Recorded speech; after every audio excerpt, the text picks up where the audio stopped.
अस्सलाम वालेकुम, आपका दोस्त यासिर खान। मैं उम्मीद करता हूँ कि आप सब खैरियत से होंगे। अल्हम्दुलिल्लाह मैं अभी हज 2023 के सफ़र से वापस आया हूँ और अल्लाह से ये दुआ करता हूँ कि अल्लाह ताला हमारा हज पे जाना कबूल फ़रमाए। और आप में से जिन जिन बहन भाइयों ने हज या उम्रा नहीं किया, अल्लाह ताला आपको इसी साल उम्रे पे और अगले साल इंशाल्लाह हज की सादत नसीब फ़रमाए। इस वीडियो का बनाने का जो मेन मकसद है, मैं आप सबके साथ अपना एक्सपीरियंस हज का ओवरऑल शेयर कर सकूं। कितने किस्म के हज हैं ये आपको बता सकूं। यहाँ पे मैं एक डिस्क्लेमर दूंगा कि मैं कोई स्कॉलर नहीं हूँ। मैं सिर्फ़ और सिर्फ अपना एक्सपीरियंस आप सबके साथ शेयर करना चाह रहा हूँ। शायद मेरे इस एक्सपीरियंस से मेरे किसी बहन या किसी भाई का भला हो सके। तो चलें आए आपको पूरी डिटेल्स और अपना एक्सपीरियंस आपके साथ शेयर करता हूँ। और ये वीडियो थोड़ी लंबी होगी तो हो सकता है इसके दो हिस्से हों। तो चलें पूरा आपको अपना बताता हूँ कि हज का कितने किस्म के हज हैं और क्या क्या इसमें इम्पॉर्टेंट थिंग्स हैं जिसका हमें ख्याल करना चाहिए। सबसे पहले हज के अक़साम के कितने किस्म के हज हैं हमें पता होना चाहिए। कि कोई भी आपसे पूछे कि आप माशाल्लाह हज पे गए थे तो आपने कौन सा हज किया है, इसका ज़िक्र कुरान शरीफ में भी है और हुज़ूर सल्लल्लाहु अलैहि वसल्लम ने भी फरमाया है कि हज के 3 तरीके हैं। तो चले मैं आए आपको उन तीनों तरीक़ों के बारे में बताता हूँ। आप किसी भी स्कॉलर से इसको चेक कर सकते हैं। सारी डिटेल्स इस वक्त ऑनलाइन अवेलेबल है, किसी भी स्कॉलर से आप इसको चेक कर सकते हैं। हज अदा करने के 3 तरीके हैं और उनके नाम भी हैं। पहले नंबर का जो हज है उसको कहते हैं हज इफ़राद। दूसरे नंबर का हज जो है उसको कहते हैं हज क़िरान। और तीसरे नंबर का जो हज है उसको कहते हैं हज तमत्तु। पहले नंबर का जो हज है हज इफ़राद, इसमें जब भी कोई भी जाएगा तो जो भी उसकी डेस्टिनेशन पोर्ट होगी वो वहाँ से नियत करेगा कि ए अल्लाह मैं हज पे जा रहा हूँ और मेरे लिए सफ़र को आसान फरमा। तो वो हज पे जब वो पहुँच जाएगा अपना मक्का तो वो उम्रा नहीं करेगा, वो उसी एहराम में वेट करेगा 8 ज़ुल्हज्जा का। और जब हज स्टार्ट होगा तो वो हज कंप्लीट करके हज के बाद फिर उम्रा करेगा, लेकिन वो हज से पहले उम्रा नहीं कर सकता। दूसरे नंबर का जो हज है उसको कहते हैं हज क़िरान। इसमें जो नीयत है, जो भी आपकी डेस्टिनेशन पोर्ट है या जहाँ से भी आप जा रहे हैं वहाँ से हज की और उम्रे की आप नीयत दोनों की करेंगे। तो जब आप मक्का पहुँचेंगे तो पहले आप अपना उम्रा करेंगे और उसी एहराम में आपने अपना एहराम चेंज नहीं करना। आप हज का वेट करेंगे 8 ज़ुल्हज्जा का।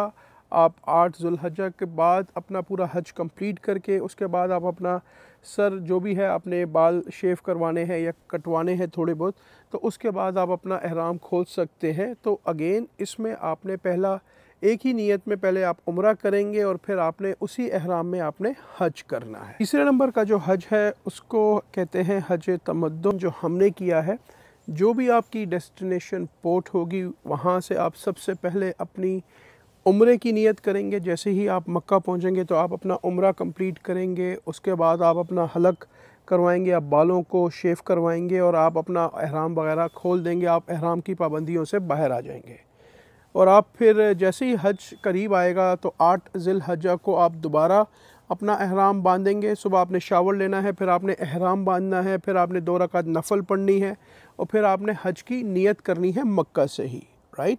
तो अगेन हमें थोड़ा बहुत पता होना चाहिए कि हम किस किस्म का हज कर रहे हैं, क्योंकि ये मेरा पहला हज था। अल्हम्दुलिल्लाह अल्लाह ताला उसको कबूल करे। और ये मेरा फ़र्ज़ हज था।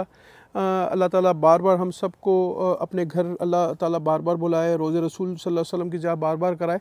तो हमें एटलीस्ट ये बेसिक इन्फॉर्मेशन का पता होना चाहिए। मैंने भी कोशिश की सीखने की और भी सीख रहा हूँ।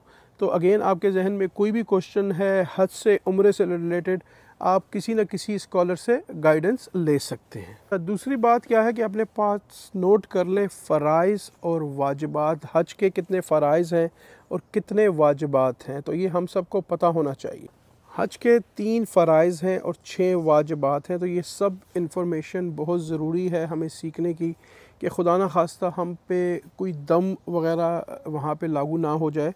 और ख़ुदा न खास्ता अगर दम होगा तो वो दम आपको मक्का में ही देना है। दम का मतलब है कि आपको एक बकरा या एक बकरी वहाँ पे आपको ज़िबा करना है। तो मेक श्योर करें कि आप अपनी पूरी रिसर्च करके जाएं कि हज के जो भी फ़राइज़ हैं, वाजिबात हैं, वो हम सबको अच्छी तरीके से पता हों कि अल्लाह ताला हम सब का जाना कबूल करे। हज का जो पहला फ़राइज़ है उसमें एहराम बांधना है, नियत करना है और लब्बैक अल्लाहुम्मा लब्बैक की तस्बीह को आपने पढ़ लेना है। तो ये उसका एक फ़र्ज़ है। दूसरा फ़र्ज़ जो है अरफ़ात के मकाम में आपको ठहरना, तो ये भी बहुत इम्पॉर्टेंट है। ये फ़राइज़ अगर आपके मिस होंगे तो आपका हज नहीं होगा। और जो तीसरा फ़र्ज़ है वो है तवाफ़ ज़ियारत करना। जिस तरह 3 फ़राइज़ हैं, इसके 6 वाजिबात हैं। नंबर फर्स्ट पे जो है मुज़दलिफ़ा में आपको ठहरना है, क़याम करना है खुले आसमान के नीचे। वहाँ से आपने 3-4 घंटे जो भी आपको मौका लगे तो आपने वहाँ पे रेस्ट करना है। दूसरे नंबर का जो वो है उसको कहते हैं शैतान को कंकरियाँ मारना, जिसको रमी कहा जाता है। वो भी बहुत ही ज़रूरी है। 3 शैतान हैं। पहले दिन आप एक शैतान को मारते हैं कंकरियाँ, दूसरे दिन आप तीनों शैतानों को साथ साथ कंकरियाँ मारते हैं।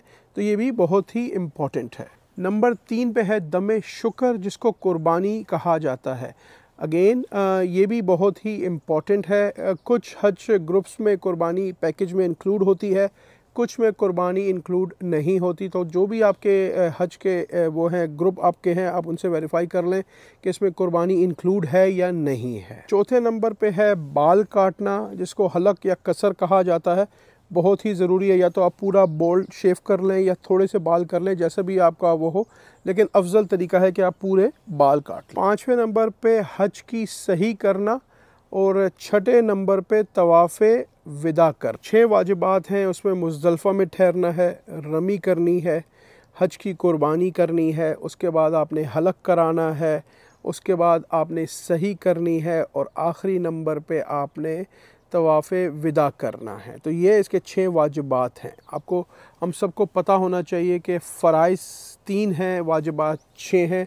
इसका बहुत ही हमें ख़्याल रखना चाहिए कि अगर हम कोई भी हमारा फ़र्ज़ मिस हुआ तो हमारा हज ही नहीं होगा। तो अगेन अल्लाह ताला आप सबको बार बार बुलाए। हमारी दुआएं आपके साथ हैं। आप मेरे लिए भी दुआ करिएगा कि अल्लाह ताला हमारा जाना कबूल करे।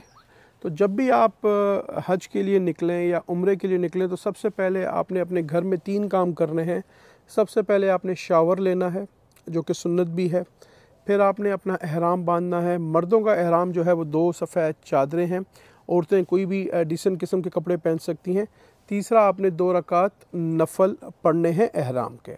अभी आप नियत ना करें कि आपकी फ़्लाइट हो सकता है डिले हो या हो सकता है ये आप एयरपोर्ट पे जाके जब आप जहाज़ में बैठ जाएं और आपको पता चल जाए कि फ़्लाइट वगैरह आपकी टाइम पे है और आप 2 से 3 घंटे में या 4 घंटे में जद्दा एयरपोर्ट पे पहुंच जाएंगे, तो आप अपनी जहाज़ में बैठ के आप अपनी नियत कर लें।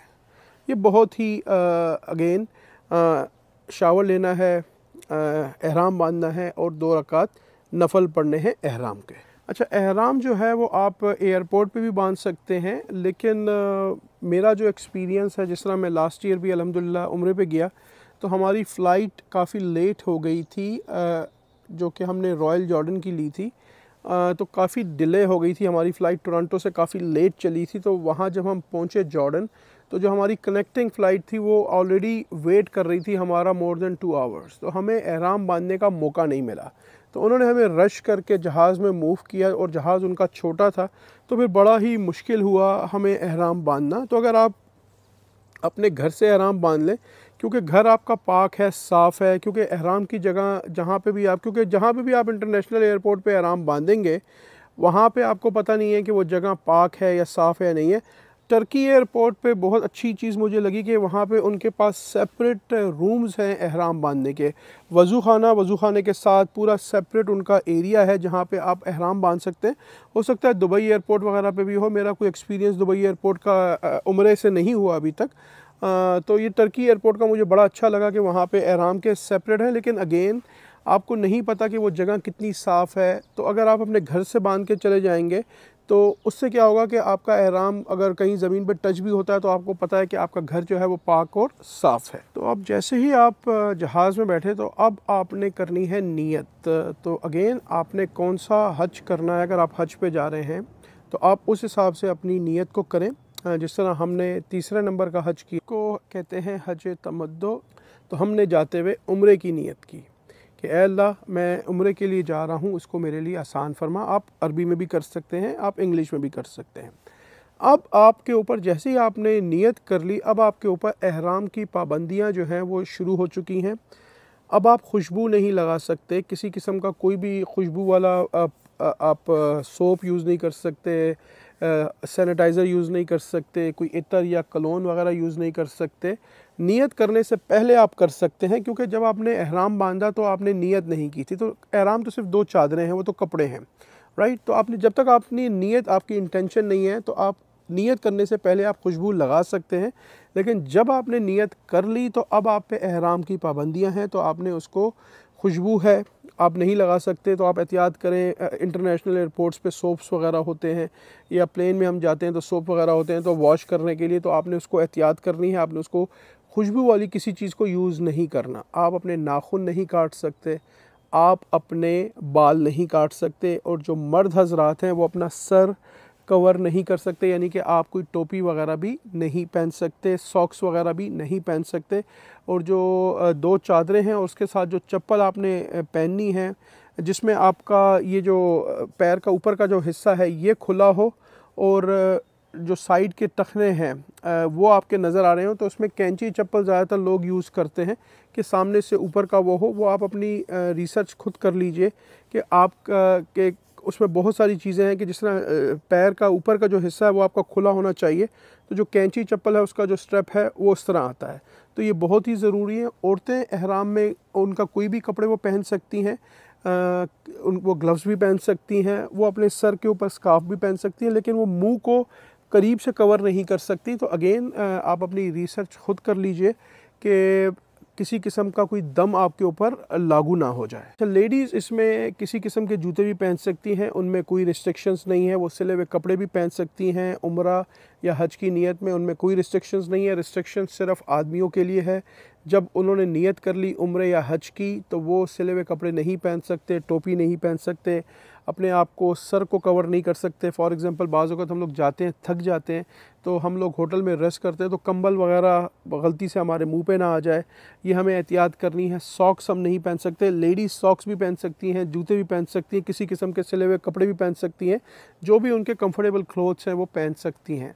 तो जैसे ही आप मक्का हरम शरीफ पहुँचे, आपने अपना मताफ़ में जाके उम्रे की 7 चक्रों की नियत करनी है, और आपने अपने 7 चक्कर वहाँ से शुरू करने हैं। ग्रीन लाइट है वहाँ पे, वहाँ से आपने अपने पहले चक्कर का आगाज़ करना है, और अपनी दुआएं आप पढ़ते रहें। जो भी दुआएं आपको याद हैं आप किसी ज़बान में भी पढ़ सकते हैं, और दूसरा कलमा पढ़ सकते हैं, तीसरा कलमा पढ़ सकते हैं, दरूद शरीफ पढ़ सकते हैं। जो भी दुआएं आपको याद हैं आप कर सकते हैं। उसके बाद आपने उम्रा ख़त्म, जैसे ही आपके तवाफ़ ख़त्म होंगे, आपने 2 रकात नफ़ल पढ़नी है। 2 रकात नफ़ल पढ़ने के बाद आप ज़मज़म का पानी पिएं, ये सुन्नत का तरीका भी है। हुज़ूर सल्लल्लाहु अलैहि वसल्लम ने ज़मज़म का पानी 7 चक्रों के बाद पिया, तवाफ़ के बाद पिया। उसके बाद अब आपने ज़मज़म से जब आप फ़ारिग हो जाए तो आपने अब जाना है सफ़ा मरवा की तरफ, तो वहाँ भी आपने 7 चक्कर लगाने हैं, वहाँ पे भी आपने नियत करके 7 चक्कर लगाने हैं। तो जैसे ही आपके सफ़ा मरवा के 7 चक्कर हो जाएंगे, तो उसके बाद आप अपना हलक करवा लीजिए। अपना एहराम खोल के आप एहराम की पाबंदियों से बाहर आ गए, ठीक है। अब आपने हज का वेट करना है। 8 ज़िलहज्जा को हज शुरू होता है, 8 ज़िलहज्जा को आपने हज की तैयारी करनी है। तो वो इंशाअल्लाह ताला वो मैं नेक्स्ट वीडियो पार्ट 2 में हज का पूरा तरीका और किस ग्रुप के थ्रू मैं हज पे गया, कितने दिनों के लिए गया, तो वो इंशाअल्लाह ताला मैं पूरी डिटेल्स वहाँ पे शेयर करूँगा। मैं उम्मीद करता हूँ कि ये वीडियो आपको काफ़ी पसंद आई होगी। अगर अभी तक आपने मेरे चैनल को लाइक या सब्सक्राइब नहीं किया, काइंडली इसको लाइक करें, सब्सक्राइब करें, शेयर करें, इससे मुझे मोटिवेशन मिलेगी। इंशाअल्लाह बहुत जल्द ऐसे ही किसी और वीडियो में आपसे मुलाकात रहेगी। अपना बहुत ख्याल रखें। अल्लाह हाफ़िज़। All the best and take care.